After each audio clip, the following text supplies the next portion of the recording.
پیارے دوستو، آج کی اس ویڈیو میں ہم آپ کو ایک ایسا واقعہ سنانے والے ہیں جس میں ایک اللہ والے نے لڑکی کو چھپکلی بنا دیا۔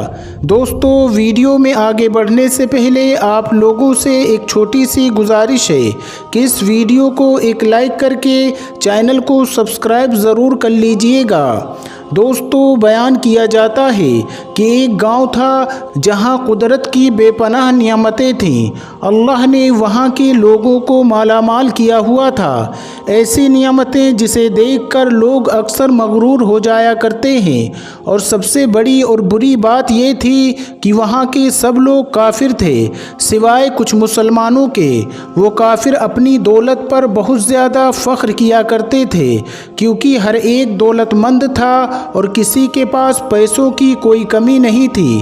وہاں کے سردار کی اکلوتی بیٹی تھی جس سے سردار بے پناہ پیار کیا کرتا تھا۔ اس کی بیٹی بہت زیادہ گھمنڈی اور ظالم تھی۔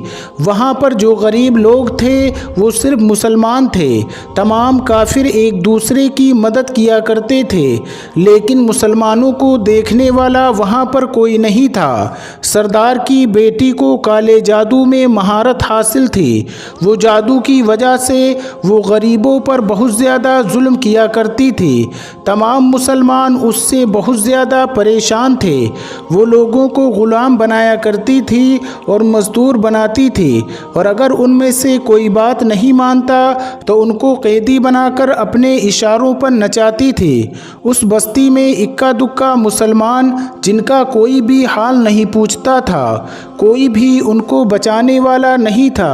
جب اس سردار کی بیٹی کا ظلم حد سے زیادہ بڑھ گیا تو مسلمانوں میں سے ایک بوڑھے شخص نے اللہ تبارک و تعالیٰ کے حضور گڑ گڑا کر یہ دعا کی کہ اے اللہ، ہماری نسلیں جو چند یہاں پر بچی ہوئی ہیں ان کو تو بچا لے۔ اس پنڈت کی بیٹی نے ہمارا جینا دشوار کر دیا ہے۔ یہاں پر کوئی انسان ہمارا حال چال نہیں پوچھتا، نہ ہی دولت ہے نہ ہی جسمانی طاقت ہے۔ یا اللہ، ہمارے لیے کوئی ایسا بندہ بھیج دے جو نہ صرف طاقتور ہو بلکہ اس جادوگرنی کو یعنی کہ اس سردار کی بیٹی کو ہرا بھی دے۔ اور یوں اللہ نے اس جگہ ایک اللہ والے کو بھیج دیا اور وہ اللہ والے ایسے ہی بستی میں داخل نہ ہوئے۔ ایک کچھ یوں عجیب سا واقعہ ہوا۔ ان کافروں کا سردار جنگل میں سیر کرنے کے لیے نکل پڑا۔ بڑی شان سے چلتا ہوا وہ سفر کر رہا تھا کہ اچانک ایک زہریلا سانپ اس کے سامنے آ گیا۔ اس زہریلے سانپ نے قریب آ کر اسے ڈس لیا اور وہ بے ہوش ہو کر وہیں گر پڑا۔ اس کے جو ساتھی تھے انہوں نے جب ان کی یہ حالت دیکھی کہ ایک زہریلے سانپ نے ان کو کاٹ لیا ہے تو فوراً اسے گھر پہنچایا۔ اس لڑکی نے اپنے باپ کی یہ حالت دیکھی تو آس پاس کے بڑے بڑے حکیم بلائے گئے، لیکن عجب بات یہ تھی کہ لاکھ کوششوں کے باوجود زہر نکالنے میں حکیم ناکام ہو گئے اور زہر تیزی کے ساتھ اس کے جسم میں پھیل رہا تھا۔ کوئی بھی اس زہر کو نکالنے میں کامیاب نہ ہوا، لیکن اسی وقت وہاں ایک درویش کی آمد ہوئی اور ایک اللہ والے وہاں آ گئے۔ اللہ والے کو اسی مقصد کے لیے بھیجا گیا تھا اور اللہ کے ولی نے اس کے گھر کے پاس پہنچ کر دروازے کو کھٹکھٹایا۔ نوکروں نے کہا کہ کس سے ملنا ہے؟ اس اللہ والے نے کہا کہ یہاں کے سردار کو سانپ نے ڈس لیا ہے۔ تو نوکر کہنے لگے کہ یہ تمہیں کیسے پتا؟ تم تو یہاں اجنبی لگتے ہو اور ہم نے تمہیں آج تک یہاں نہیں دیکھا۔ اس اللہ کے ولی نے کہا کہ مسافر ہوں اور مجھے خبر ملی ہے کہ یہاں کے سردار کو ایک زہریلے سانپ نے ڈس لیا ہے اور کوئی بھی ان کا علاج نہیں کر پا رہا ہے۔ نوکر نے کہا تم کون ہو؟ اللہ والے نے کہا میں حکیم ہوں اور ان کا علاج کرنے آیا ہوں۔ نوکروں نے اللہ والے کی حالت دیکھ کر ہنسنے لگے کیونکہ انہوں نے پھٹے پرانے کپڑے پہن رکھے تھے اور دیکھنے سے غریب لگ رہے تھے۔ نوکر کہنے لگے کہ تم اتنے بڑے سردار کا علاج کرو گے؟ ارے یہاں آس پاس کے بڑے بڑے حکیم بلائے گئے اور یہاں پیسوں کی کوئی کمی نہیں ہے اور بڑے بڑے حکیم بھی ان کا علاج نہیں کر پائے، تو تم جیسا غریب اور ایک لاچار انسان کیسے علاج کر پائے گا؟ درویش نے کہا کہ دیکھو، اگر تم چاہتے ہو کہ سردار کی جان بچ جائے تو پھر مجھے اندر آنے دو۔ وہ غلام کہنے لگا، اچھا ٹھیک ہے، ہم اندر سے اجازت لے کر آتے ہیں۔ نوکر اندر گیا اور سردار کی بیٹی سے کہا کہ باہر ایک غریب آیا ہے اور حلیے سے فقیر لگتا ہے، مگر وہ کہتا ہے کہ میں سردار کا علاج کر دوں گا اور جو زہر تیزی سے پھیلتا جا رہا ہے اس کو نکال دوں گا۔ اس کی بیٹی نے کہا، ٹھیک ہے، اس کو اندر بلا لاؤ۔ جب وہ اللہ والے اس گھر میں آئے تو دیکھا کہ سردار زہر کے درد سے تڑپ رہا تھا اور اپنی ٹانگ کو بار بار بستر پر پٹک رہا تھا۔ اس اللہ والے نے اس کے پیر کی طرف دیکھا تو سانپ نے کاٹا ہوا تھا۔ وہاں پر اللہ والے نے تھوک دیا اور فوراً وہاں سے بھاگ گیا۔ اس کے سامنے سپاہی اور اس کی بیٹی حیران ہو گئے کہ یہ کون دیوانہ سا آدمی تھا جو کمرے میں اس طرح سے چلا آیا اور علاج کرنے کی بجائے اس جگہ پر تھوک دیا جہاں پر سانپ نے کاٹا تھا۔ اس کو کوئی بھی گرفتار نہ کر سکا۔ اس کی بیٹی غصے سے تلملا رہی تھی کہ اس نے جو گستاخی کی ہے۔ اس نے کہا، چلو کوئی بات نہیں، اس تھوک کو صاف کر دو، ابھی میں اسے گرفتار کرواتی ہوں۔ لیکن جیسے ہی حکیم نے صاف کرنے کے لیے رومال پکڑا تو وہ حیران ہوا۔ اس نے انگلی سے تھوک کو سانپ کے کاٹنے والی جگہ پر مل دیا اور اس کی بیٹی کہنے لگی کہ یہ آپ کیا کر رہے ہیں؟ اس فقیر بابا نے میرے باپ کی ٹانگ پر تھوک دیا تھا اور آپ نے اس تھوکے ہوئی جگہ کو اس طرح سے مل دیا ہے۔ حکیم نے اپنے ہاتھ کے اشارے سے پنڈت کی بیٹی کو روک دیا۔ جیسے ہی اس تھوک کو سردار کی ٹانگ پر ملا، فوراً ہی زہر کا اثر ختم ہو گیا۔ جو کٹنے کے قابل تھی وہ اگلے والی حالت میں آ گئی۔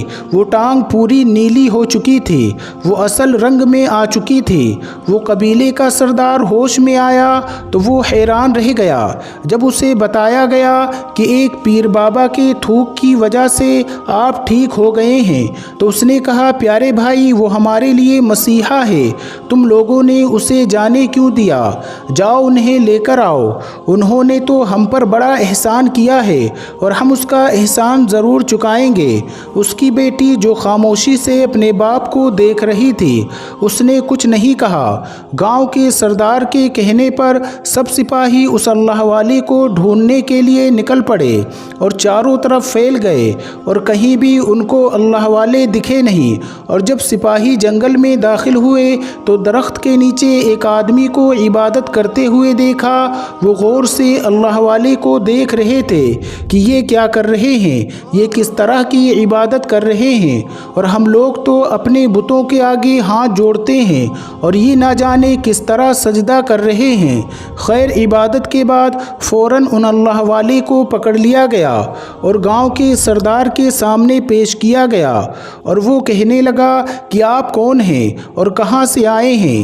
سب سے پہلے تو گستاخی کی معافی چاہتا ہوں کہ میرے لوگوں نے آپ کی بے عزتی کی، لیکن آپ کی وجہ سے ہی آج میں زندہ ہوں۔ ہم گنہگاروں کی آنکھیں آپ کو پہچان نہ سکی، اس کے لیے میں معذرت چاہتا ہوں اور آپ سے درخواست کرتا ہوں کہ آپ ہماری طرف سے یہ قیمتی لباس یعنی کہ کپڑے اور عربی گھوڑا قبول کر لیجئے۔ اللہ والے نے مسکرا کر اس کی طرف دیکھا اور بولے، اچھا، یہ گھوڑا اور لباس بہت قیمتی معلوم پڑتا ہے۔ دیکھیے، میں یہ لباس کو پہن کر اس گھوڑے کے لیے گھاس کاٹوں گا تو اچھا نہیں لگوں گا۔ گاؤں کے سردار نے کہا، آپ فکر نہ کریں، آپ کے گھوڑے کے ساتھ نوکر بھی دیے جائیں گے۔ اللہ والے نے کہا کہ اتنے مال و دولت اور نوکر کے ساتھ میں اکیلا رہوں گا۔ گاؤں کا سردار بولا، حضور، آپ کی بات سن کر میں سوچ میں پڑ گیا ہوں، لیکن یہ میری بیٹی آپ کے سامنے ہے۔ بیٹی جو کہ حیرت سے باپ کو دیکھ رہی تھی کہ میرا باپ کیا کہنے والا ہے۔ میری بیٹی جسے آپ نے دیکھ لیا ہے، اس کی شادی آپ سے کر دی جائے گی، مگر ایک شرط ہے کہ آپ کو اپنے مذہب کو چھوڑنا ہوگا۔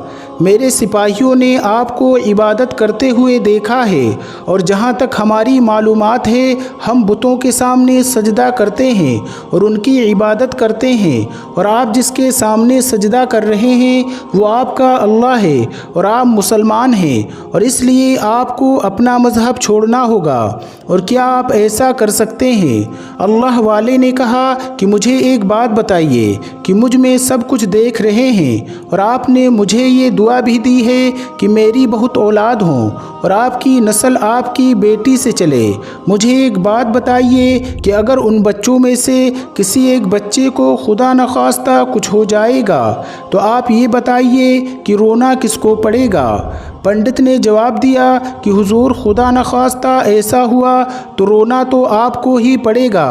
اللہ والے نے مسکرا کر کہا کہ اگر یہ سارا مال لے کر مجھے رونا ہی پڑے گا تو میں اپنا یہ گھوڑا، اپنی یہ دولت، اپنی بیٹی، ہر چیز اپنے پاس رکھ لو، میں اس میں خوش ہوں کہ میں مسلمان ہوں۔ اگر یہ تمام چیزیں لے کر مجھے اپنا مذہب چھوڑنا پڑے تو میں اپنی جان دے کر بھی اپنے مذہب کو نہیں چھوڑوں گا۔ جس رب نے مجھے پیدا کیا میں اس رب کے دین کو چھوڑ کر آپ کے پاس چلا ہوں، اور صرف ان چند پیسوں کے لیے میں ایسا نہیں کر سکتا، اور میں اپنی درویشی میں بہت خوش ہوں۔ اللہ نے مجھے جس مقصد کے لیے یہاں بھیجا ہے بس وہی مقصد پورا ہو جائے۔ گاؤں کے سردار نے پوچھا، کیا مقصد ہے آپ کا؟ اللہ والے نے کہا، یہاں کے مسلمانوں پر ظلم ہو رہا ہے، بس انہی کے لیے آیا ہوں اللہ کی مدد سے۔ یہ کہہ کر اللہ والے وہاں سے جانے لگے تو سردار نے درویش کو رک جانے کو کہا اور کہنے لگے، میں نے مال دے کر تمہیں آزمایا ہے، تمہیں ہر چیز سے جانچ کر لیا ہے، مگر تم اپنے مذہب کو چھوڑنے پر راضی نہیں ہوئے۔ اگر تم یہی سب کچھ کرنے کے لیے آئے تھے تو تمہیں اس بات کا ڈر نہیں ہے؟ کیا تم جانتے ہو کہ ہم کتنے طاقتور ہیں اور ہماری بیٹی اپنے عمل میں اتنی ماہر ہے کہ تمہیں یہی کھڑے کھڑے جنگلی جانور بنا سکتی ہے؟ اللہ والے نے کہا کہ اس نے جانور تو کمزور لوگوں کو بنایا ہے، یہ مجھے بنا کر دکھائے۔ اس سے پہلے کہ سردار گاؤں کی بیٹی سے کہتا کہ اس پر وار کرو، اس وقت اللہ والے نے اس جادوگرنی پر ایک پھونک ماری اور وہ اسی وقت ایک بڑی سی چھپکلی بن گئی، اور وہ کچھ بھی نہیں کر پا رہی تھی۔ وہ اتنی بڑی چھپکلی بن گئی تھی کہ وہاں پر جتنے بھی انسان تھے اس کا قد سب سے اونچا تھا۔ اس چھپکلی کے منہ پر اللہ والے نے تھوک دیا اور تھوکنے کی دیری تھی کہ وہ جلنے لگی۔ وہ تھوک کیا تھا؟ بس تیزاب تھا جس سے آدھا چہرہ پگھل رہا تھا اور اس کا چہرہ جل کر کالا پڑ رہا تھا، اور وہ مرنے ہی والی تھی کہ سردار دوڑتا ہوا واپس آیا اور ان کے قدموں میں معافی مانگنے لگا اور کہنے لگا کہ حضرت اس گستاخی کے لیے مجھے معاف کر دو، میں نے سچ میں آپ کو کمزور سمجھا اور آپ کے مذہب سے آپ کو ہٹانا چاہا۔ اگر میری بیٹی ٹھیک ہو جائے گی تو میں سچ میں کہتا ہوں کہ میرے یہاں جتنے بھی لوگ موجود ہیں یہ پوری بستی مسلمان ہو جائے گی۔ اللہ والے نے کہا کہ ہم تمہیں اپنے دین میں شامل کرنے کے لیے نہیں کہہ رہے ہیں، بلکہ تم لوگ جو ہمارے مسلمان بھائیوں پر ظلم کرتے ہو اس ظلم کو ختم کرنے کے لیے ہم آئے ہیں، کیونکہ ہمارے دین میں جبر نہیں، ظلم نہیں۔ اگر تمہاری بیٹی انسان بن کر سدھر جاتی ہے تو اسے اصلی حالت میں لانے کے لیے میں خدا سے دعا کروں گا۔ وہ سردار کہنے لگا، ہاں ہاں، میری بیٹی اصلی حالت میں آئے گی تو کسی پر کوئی ظلم نہیں کرے گی، بلکہ میں دل سے معافی چاہتا ہوں کہ میری بیٹی نے جو کچھ بھی کیا اب آئندہ یہ کوئی بھی کالا جادو نہیں کرے گی اور کسی مسلمان پر ظلم نہیں کرے گی، بس آپ دوبارہ سے اسے انسان بنا دیں۔ اللہ والے نے اس چھپکلی پر دوبارہ سے پھونک ماری تو وہ انسان بن گئی اور وہ اللہ والے کے قدموں سے لپٹ گئی اور کہنے لگی، مجھے معاف کر دیجئے، میں نے اپنے آپ کو بہت ہی طاقتور سمجھا تھا۔ اس لڑکی کا آدھا چہرہ جل کر کالا ہو چکا تھا۔ وہ کہنے لگی کہ میں آج اپنے باپ کے ساتھ آپ کے دست مبارک پر مسلمان ہونا چاہتی ہوں اور یہ وعدہ کرتی ہوں کہ آج کے بعد اس بستی میں کوئی بھی کافر مسلمان نہیں ہوگا، بلکہ سب مل جل کر آپس میں بھائی چارے کے ساتھ رہیں گے اور سب ساتھ مسلمان ہو جائیں گے۔